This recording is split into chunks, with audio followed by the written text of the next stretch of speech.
Good morning, everyone. Thank you so much for joining us this morning. We are here today to announce that Rarest of Things, an effort that unites Americans from different walks of life and across lines of political party and a common purpose.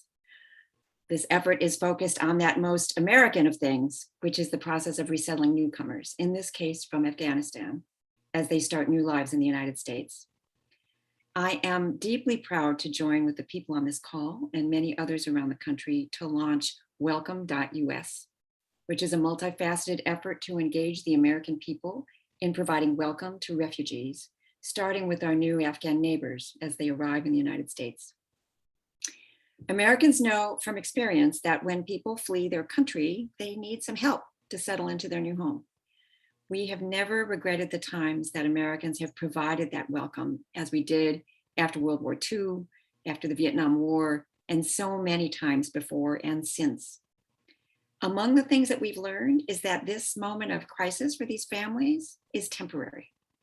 And we know that doing the work of making our new neighbors welcome is the starting point for the many ways in which their presence will enrich us all. This is what we do when we're at our best. And we're proud to have developed an approach to help Americans do this work together. So with that, let me pass the microphone to my partner in launching this effort, John Bridgeland. Bridge, over to you. Thank you so much, Cecilia. What a joy it's been to work with you and all the partners in this extraordinary work. This weekend, the country marked the 20th anniversary of 9/11 and all the emotion and trauma that came with that tragic day. But in the days and weeks that followed 9/11, we saw the courage and compassion of the American people. I had the privilege of serving in the White House to honor and expand what the president called the gathering momentum of millions of acts of kindness, goodness, and decency that emerged from that day. Now we have a moment of resetting with our Afghan allies seeking refuge after they worked by our side to keep us safe over the last 2 decades.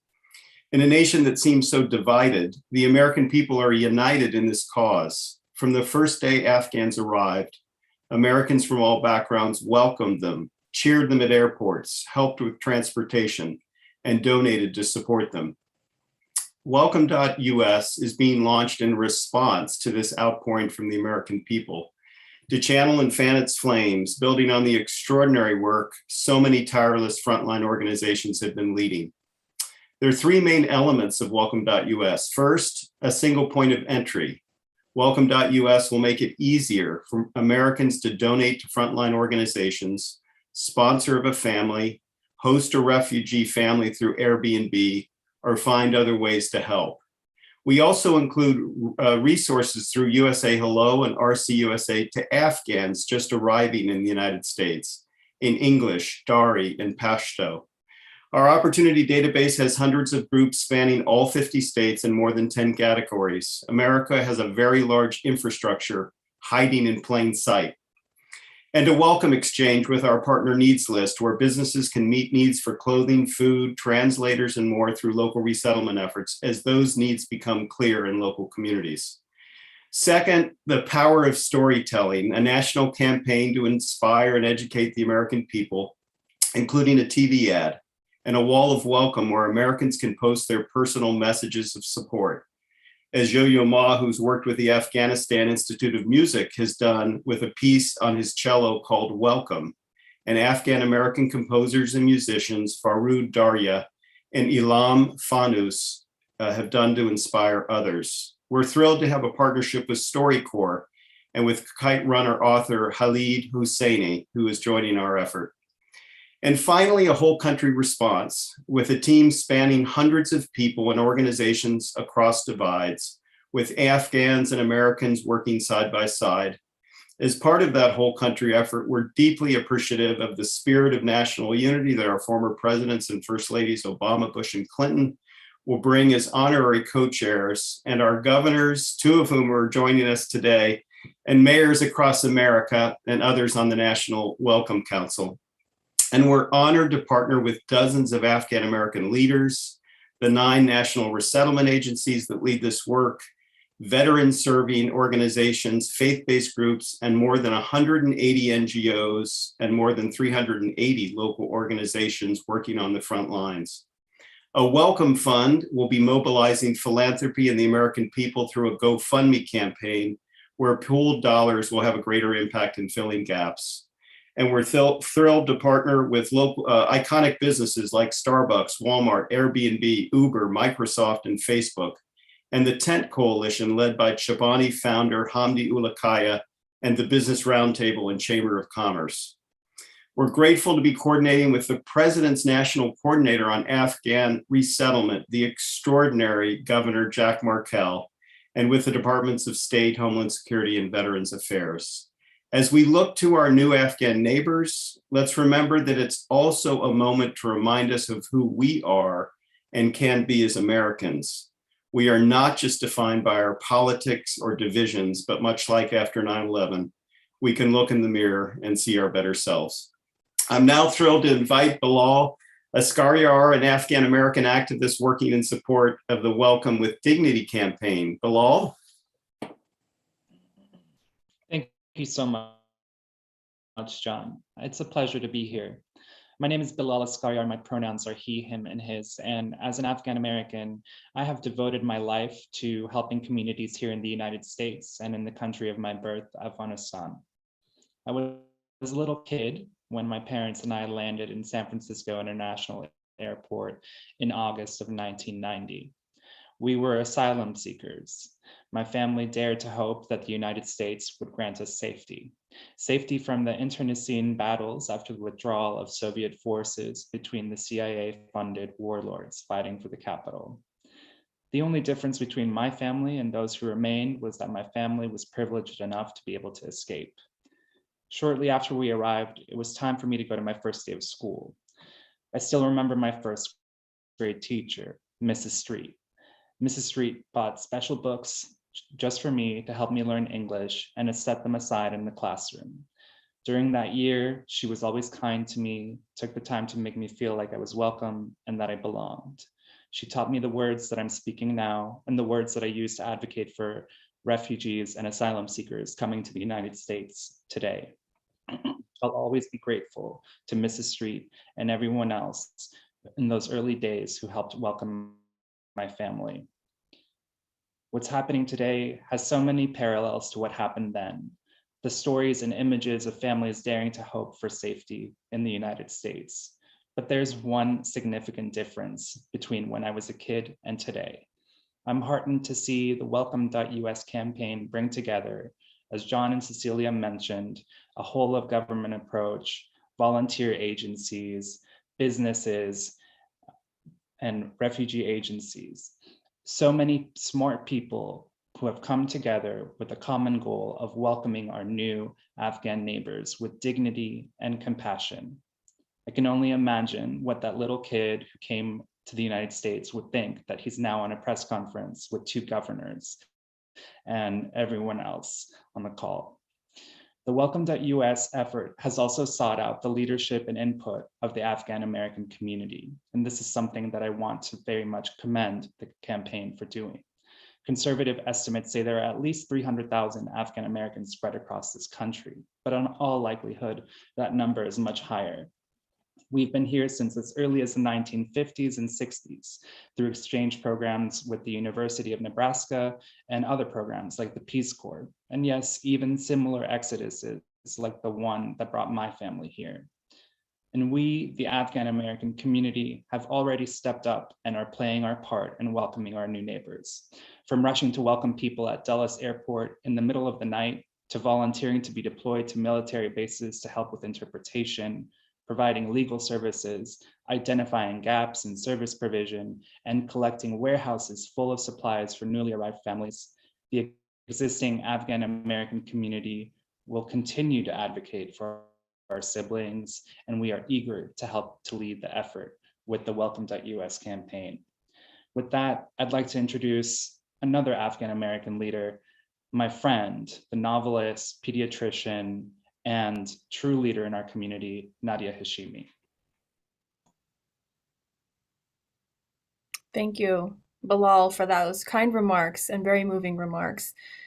Hello, everyone. My name is Nadia Hashimi. As a pediatrician, a novelist, and an Afghan-American, I am proud to join the mission and spirit of Welcome.us. The breadth and momentum of this coalition is an affirmation of American ideals. My parents were among the first of their families and of the Afghan community to arrive here in the United States. They landed in New York City carrying more dreams and uncertainties than luggage. Over the years, as Afghanistan's history took dismal turns, they would be joined by my aunts and uncles, by my grandparents and my cousins, in warm trips to the airport to welcome them. And as a child, I was privy to their harrowing journeys, the stories of their false starts and deep losses. Their early days were full of challenges, and for the most part, they leaned on family who had arrived ahead of them for support and guidance. Now, with Welcome.us, we are building a coalition of people who are 1, 2, or 3 generations into our American stories. We're coming together in the way that family does. The Afghan-American community and the diaspora are no strangers to heartbreak, but the past few weeks have been especially grueling and even triggering. I'm uplifted by the way neighbors and friends, colleagues and strangers have come together in this moment of crisis. For in the folds of those yearning to breathe free, arriving at our airports are the next generation of engineers, educators, artists, doctors and nurses, and community leaders. They are tomorrow's proud Americans. Today, I'm also representing Afghan-American Foundation. We are a nonpartisan civic engagement and advocacy institution. And in the past few weeks, we have been individually and collectively mobilizing from the airport to the military bases, which is now temporarily sheltering the newly arrived Afghans. We have coordinated with other diaspora community organizations to ensure the softest possible landing for the newly arrived. AAF is working with government agencies, resettlement organizations, and local communities to ease their integration into communities. We have had productive and encouraging meetings with leaders like Department of Homeland Security Secretary Mayorkas and have been heartened to see our suggestions transformed into real positive outcomes, sometimes as simple as connecting donations with those who need them urgently. We are connecting with businesses to match skills with job opportunities and guidance, affording these individuals a dignified reset. We've created a task force of Afghan-American pediatricians and a youth specialist to coordinate with federal agencies on the concerns of the most vulnerable, the unaccompanied children, and even those children with families as well. These children need to be integrated into classrooms and have their physical, social, and emotional needs addressed. Our commitment to the most vulnerable will be a measure of the American spirit. We're preparing medical providers and healthcare teams with cultural competency training to make maximum impact from these interactions. The stories I've inherited and the journeys I've borne witness to have inspired me to write novels to capture in fiction the resurrection of lives, not only after turmoil, but amidst it. As an author, I have the ability to create light at the end of the story's tunnel. But art imitates life. In our lives, through our work, we can pen a brighter fate for the newly arrived families. We can inspire one another to see beyond this moment. For inspiration, like empathy and kindness, run in circular currents. We cannot pour from an empty cup, nor can we experience replenishing if we remain untipped. Thank you all for joining this moment. Thank you so much, Nadia and Bilal, for those very moving remarks.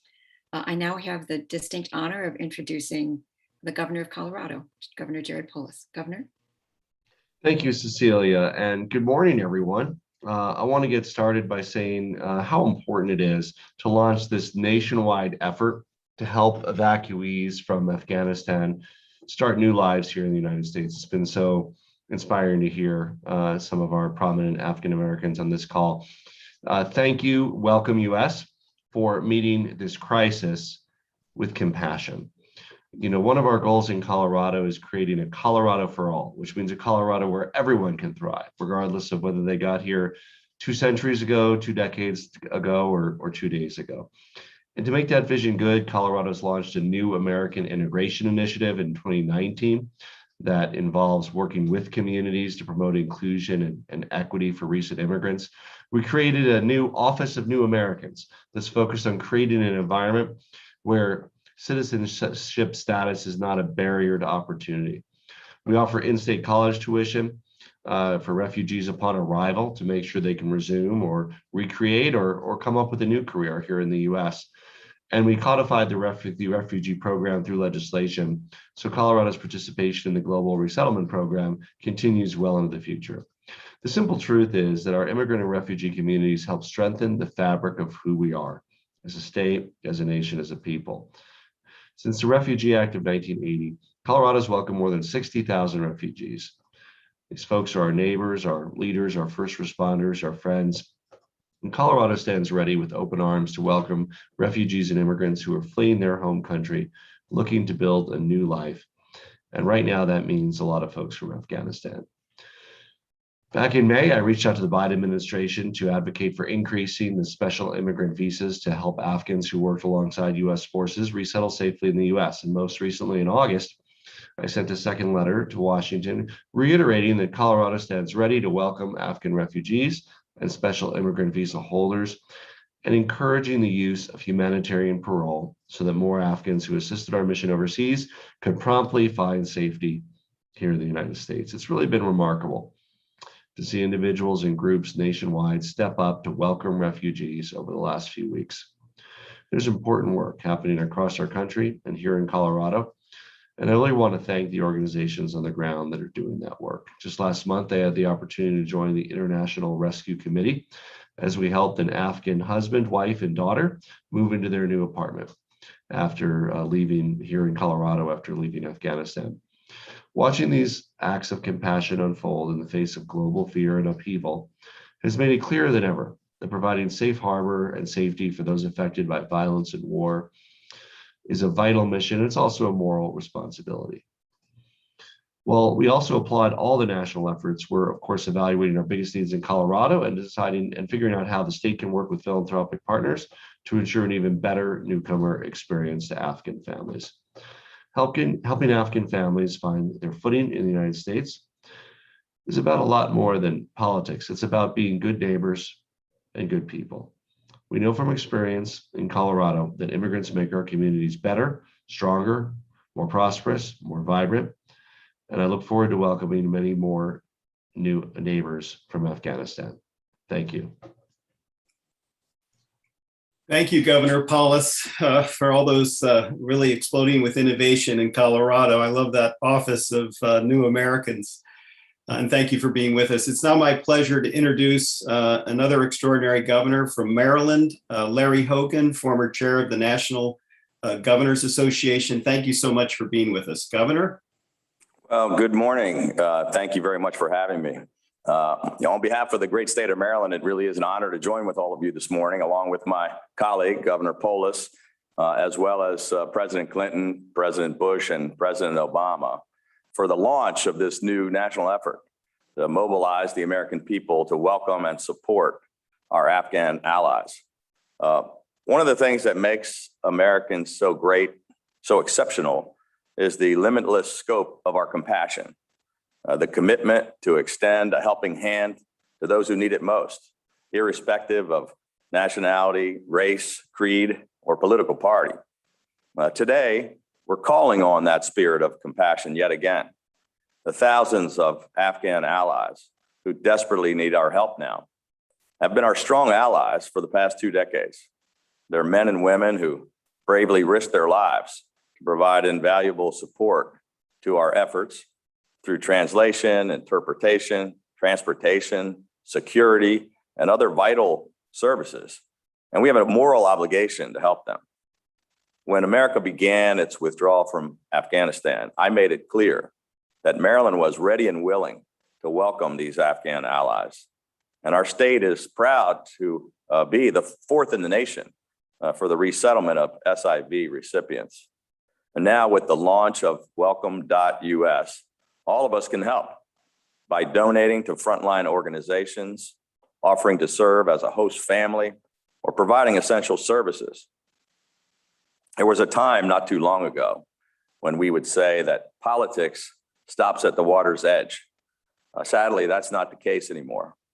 But this call to action transcends the toxic politics of the moment. And I ask all Marylanders and all Americans to help us prove once again why this nation truly is the last best hope on earth. Thank you. Thank you. Thank you so much, Governor Hogan, for those inspiring remarks and being with us. So grateful to have 2 governors from different parties coming together on such an important cause. It's now my privilege. I think we're moving to the wonderful Krish of Vignarajah, the President and CEO of Lutheran Immigration and Refugee Service. Krish. Yes, thank you so much. It's nice to see Governor Hogan here as a fellow Marylander. We've been heartened by the leadership in terms of welcoming these families. Bridge, thank you. As said, my name is Krish Vignarajah. I'm the president and CEO of Lutheran Immigration and Refugee Service. We are the nation's largest faith-based nonprofit dedicated exclusively to serving vulnerable immigrant families. Since 2009, we have resettled and supported approximately 10,000 Afghans through the Special Immigrant Visa Program. We have the opportunity to bookend our nation's longest war with the world's boldest resettlement operation. It's an opportunity we must seize for the sake of the families in our care and for the sake of our nation's legacy. We believe that welcoming and embracing Afghan refugees embodies the best of the American spirit. We have seen it time and time again throughout our nation's history. Just as we welcomed 130,000 Vietnamese refugees after the fall of Saigon, we today are writing the history book our grandchildren will read in terms of what kind of welcome these families and children receive. Success means history will never forget us, but failure means history will never forgive us. For my part, I stand with these families because their story of displacement resonates with my own family story.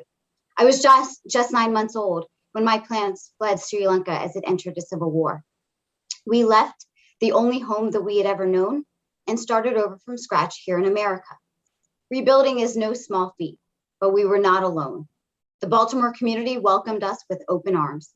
They helped us find our first apartment and navigate the new and strange world around us. They became our friends and quickly our extended family. That sense of community is what allowed my parents to thrive as public school teachers and their daughter to receive a world-class education and unlock opportunities we never dreamed of. Like so many others, my family was embraced by this country, and now it's up to us to return the favor. And we will not be alone. Americans across the country and across the political spectrum, as you can see even on this call, are eager to welcome Afghan allies and refugees as their newest neighbors. So many individuals, communities, and congregations have a deeply personal connection to this historic effort, and they are opening their homes, literally and figuratively, once again for Afghans in need. And that's not just borne out in public polling, which shows overwhelming bipartisan support for Afghan refugees. Our organization has seen a tremendous outpouring of support in recent weeks. We've had more than 45,000 people sign up to be volunteers in less than a month. Our headquarters in Baltimore just held a donation drive, and the office is covered wall to wall with everything from diapers, school supplies, food, clothing, kitchenware, linens, and so much more. Here in Fairfax, you can see behind me a lot of that activity: donations, people, volunteers. We are already assisting hundreds of families to reach self-sufficiency through initial housing, employment assistance, medical support, cultural orientation, and other vital resettlement services. But it doesn't end after those first few weeks. It is going to take a sustained whole of society effort in the months and years to come. That's why we subscribe to the long welcome, the idea that we need to build the friendships and support networks that strengthen communities for generations. That's why the launch of welcome.us today is critically important. This initiative brings to the table a broad coalition that is uniquely positioned to help. From refugee resettlement agencies to veterans groups to Afghan-American organizations, as Nadia just represented, to so many more, we are united in values and purpose. This mission is only just beginning, but with all hands on deck, I am confident that we can live up to our highest ideals.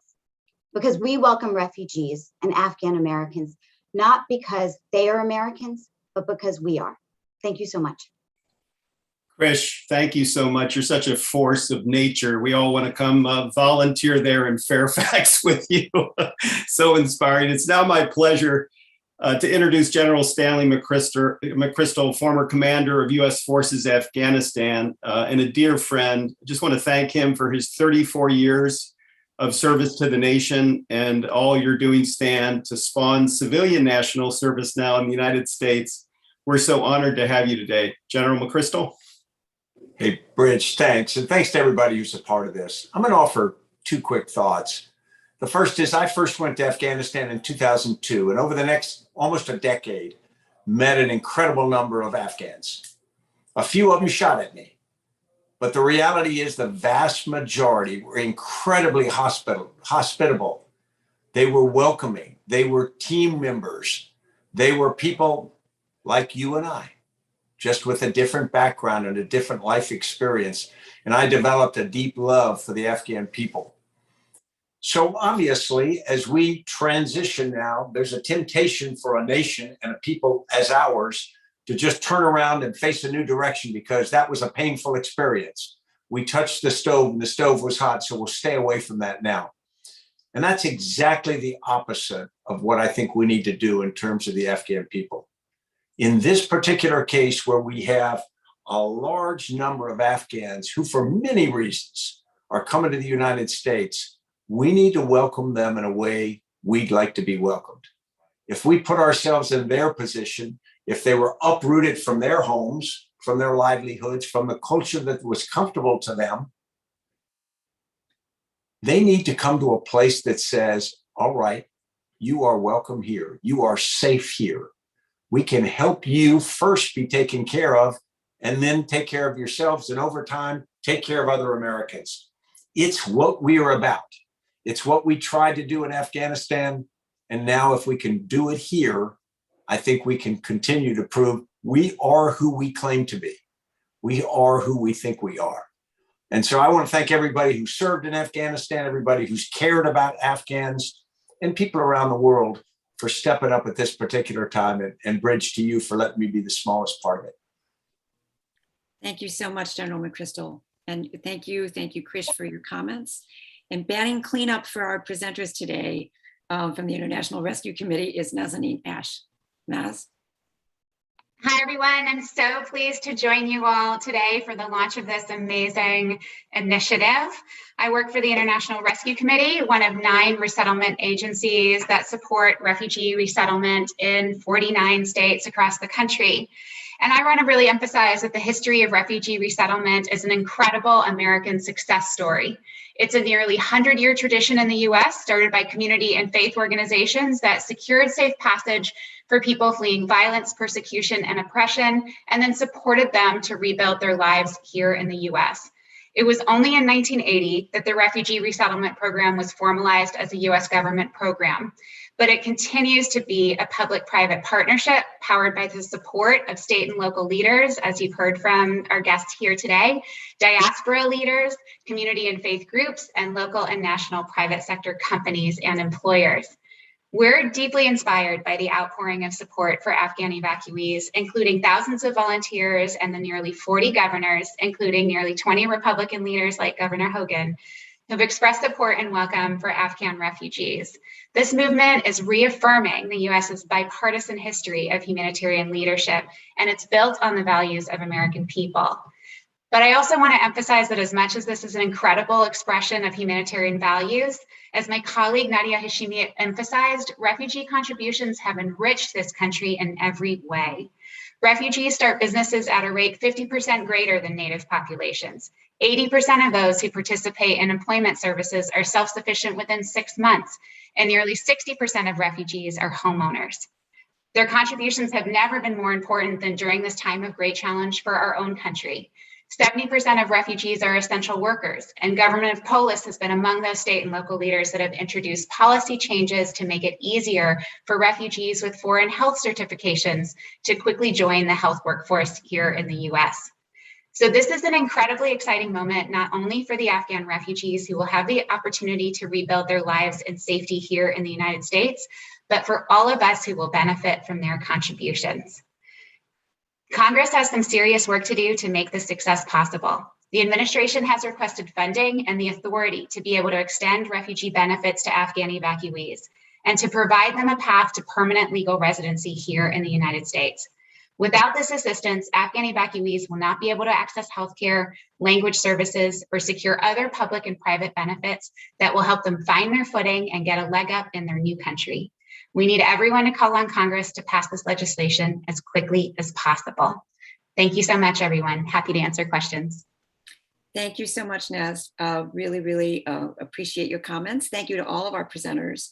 And we have some time for Q&A. So we'd like to ask our participants to raise your hand in the chat. I'm going to be looking to see who's got a hand up, and we will call on you and you will be able to ask your question. So I see the first question is from Laura Bratch. Forgive me if I'm mispronouncing your name. You should be invited in to ask your question and unmute. Laura, are you with us? There we go. Hi, yeah, I'm Laura Brache, or Laura Brache, however we prefer. I'm a reporter for the News and Observer. I cover the diversity beat and have been following closely the impact and, you know, just kind of what's been going on locally as refugees are beginning to arrive. And I just wanted to see from all of y'all, if anyone has an answer. I know some of you are from out of state, but what are some of the things, you know, that are taking place in North Carolina or that you plan to, you know, do in North Carolina, whether they've already been happening or, you know, any plans for, you know, on the ground work with refugees to help them resettle here in the United States. Thank you, Laura. Sorry for mispronouncing your name earlier. No problem. Of our participants, does anyone have specific North Carolina specifics that you can answer to? Yeah, Krish. Laura, very nice to connect. Thank you for the question. We work through Lutheran Services of the Carolinas, LSC. I know you specifically asked about Raleigh, and we do have an office there. So our hope is that any support that comes through welcome.us or otherwise, we can channel there to Durham, really throughout North Carolina as well as South Carolina. I would be happy to follow up in terms of actually telling you how many either parolees or SIVs, special immigrant visas or refugees have arrived in North Carolina, but we are active and very much looking forward to that community support that allows us to do this work. I would just add to Laura that on our welcome.us website, Americans and you will be able to scroll into North Carolina and see actually the local organizations as they're emerging to meet the local needs. And Governor Cooper also joined our effort, and so North Carolina is a welcome state.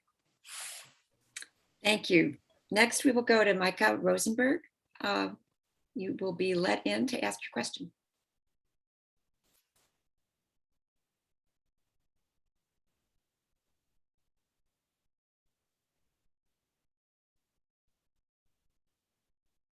Let's see, do we have Micah with us?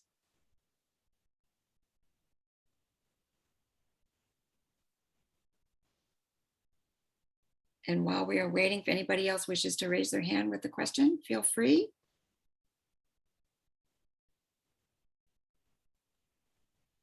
All right, that may be a hand that went up that went back down. Are there any other questions for our participants today?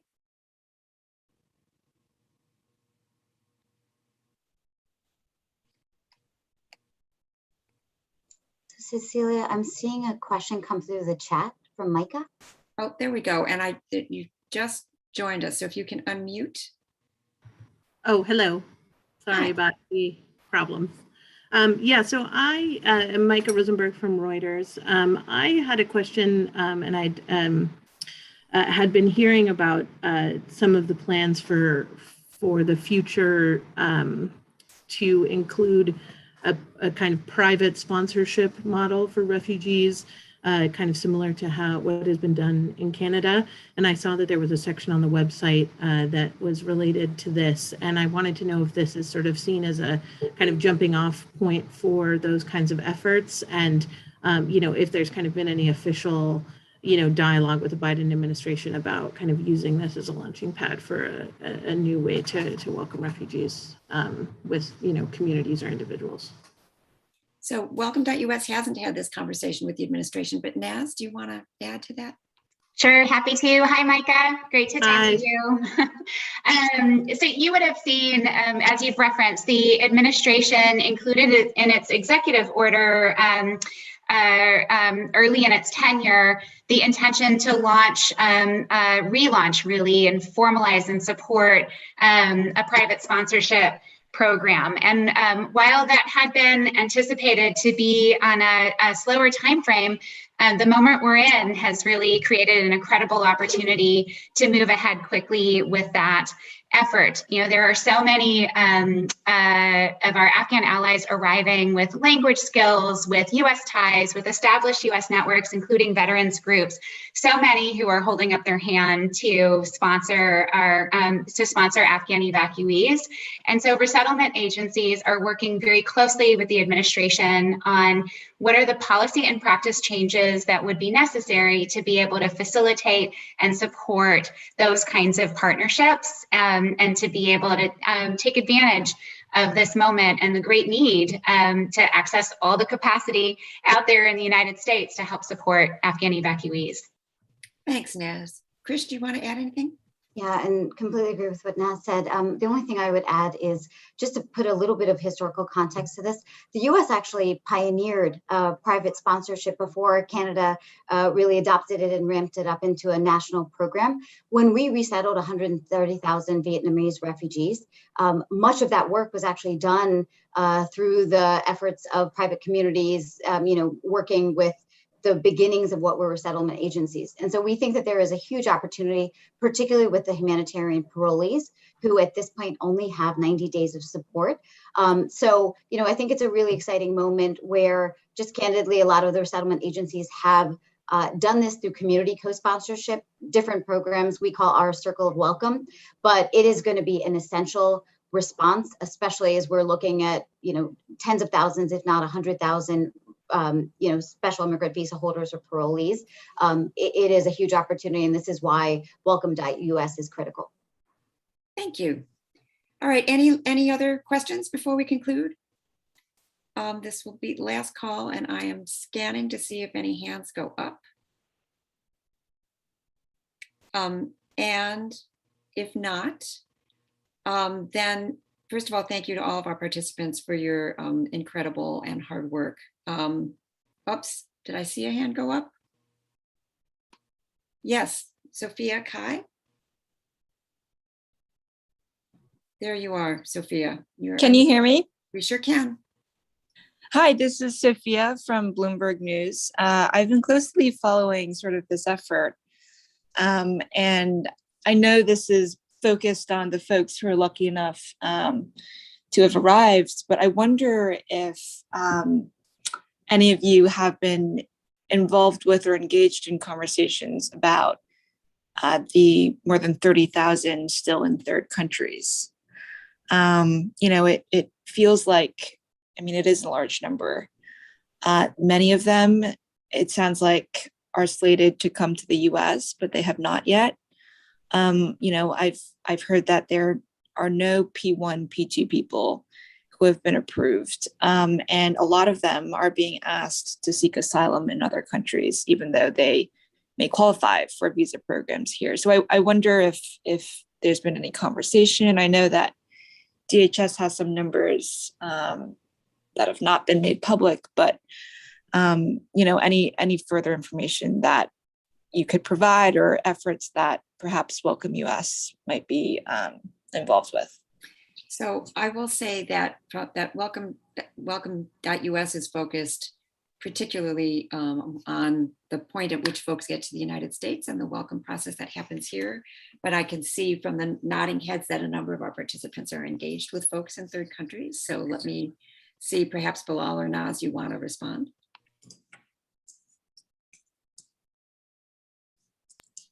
Go ahead, Naz. And then Bilal, I was going to defer to you. You go ahead first, please. Okay, sure. Thank you, Sophia, for paying attention to this important population. I know from people reaching out to me, as they have been to, I'm sure, Nadia and everyone else in their networks, of one example that I can share.